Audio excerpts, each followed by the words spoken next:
భక్తివర్ణ ప్రేక్షకులకు శుభోదయం 18/7/2024 స్వస్తి శ్రీ చాంద్రమానం క్రోధినామ సంవత్సరం దక్షిణాయనం గ్రీష్మ ఋతువు ఆషాఢమాసం శుక్లపక్ష ద్వాదశి గురువారం ద్వాదశి ఈరోజు సాయంత్రం 6:13 వరకు జ్యేష్ఠ నక్షత్రం రాత్రి 2:09 వరకు వర్జ్యం ఉదయం 7:07 నుండి 8:46 వరకు దుర్ముహూర్తం ఉదయం 9:56 నుండి 10:48 వరకు మళ్ళీ మధ్యాహ్నం 3:07 నుండి 3:58 వరకు సూర్యోదయం 5:38 సూర్యాస్తమయం 6:34 అమృతగడ సాయంత్రం 5:33 నుండి 6:42 వరకు రాహుకాలం మధ్యాహ్నం 1:30 నుండి 3 గంటల వరకు రాహుకాలం ఈరోజు శుభ సమయం లేదు బ్రహ్మయోగం తెల్లవారు 4:25 భవ ఉదయం 6:04 బాలవ సాయంత్రం 6:13 నిన్న తొలి ఏకాది ఉపవాసం చేసినటువంటి వాళ్ళు ఈరోజు మధ్యాహ్నం 12 గంటల 1 గంటల లోపుగానే చక్కగా సాయంత్రం దాకా ద్వాదశి ఉంది అక్కడ మధ్యాహ్నం 12 దాటాక విష్ణు దేవాలయంలో ఉదయాన్నే దేవాలయంలో తులసార్చన శాలిగ్రామ దానాలు బ్రాహ్మణ స్వయంపాకాలు అవన్నీ ఇచ్చుకుని బ్రాహ్మణుడు భోజనం పెట్టుకుని 12 దాటిన తర్వాత మీరు కూడా భోజనం చేసి ఏకాదశి ఉపవాసం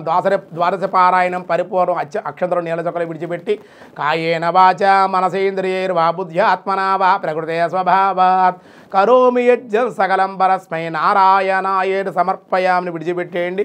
ద్వాదశ పారాయణ పూర్తి చేసేయండి సాధారణమైన వ్యవహారాలకి ఈరోజు అనుకూలం దినారంభ చక్రాన్ని బట్టి ఈరోజు మేష వృషభ మిథున కర్కాటక రాశి వారికి అనుకూలంగా ఉంది సింహ కన్య తొల వృశ్చిక రాశి వారికి మిశ్రమంగా ఉంది ధనస్సు మకర కుంభ మీన రాశుల వారికి కూడా అనుకూలంగానే ఉంది అని చెప్పబడుతోంది ఓం విష్ణు సహస్రనామంలో ఈరోజు వ్యాసాయ విష్ణు రూపాయ వ్యాసరూపాయ విష్ణవే క్రమః ఓం క్రమాయ నమః విక్రమ చూసాం మనం క్రమ అంటే విశ్వమంతటా నిండి విస్తరించి వికసించి వ్యాప్తించినటువంటి పరబ్రహ్మ క్రమ అనే దివ్యనామానికి అర్థం అనోత్తమ ఓం అనోత్తమాయ నమః ఈయన కంటే మరి ఒకమైన శ్రేష్టమైనటువంటి వాడు వేరొకడు లేడు అని ఈ నామానికి అంతరార్థం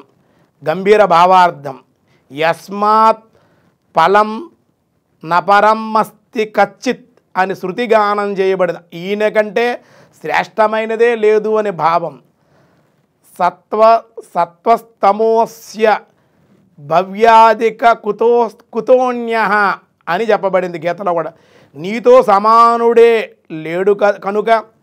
మరి నీకంటే గొప్పవాడు ఎవడుంటాడు అని భావం సర్వశ్రేష్ఠుడు శరణ్యుడు అయినటువంటి కర్త భోక్త ప్రబోత అన్నీ కూడా పరమాత్మే అని ఈ నామానికి అర్థంగా చెప్పారు మిగతా విషయాలు రేపు చూద్దాం ఈరోజు స్వస్తి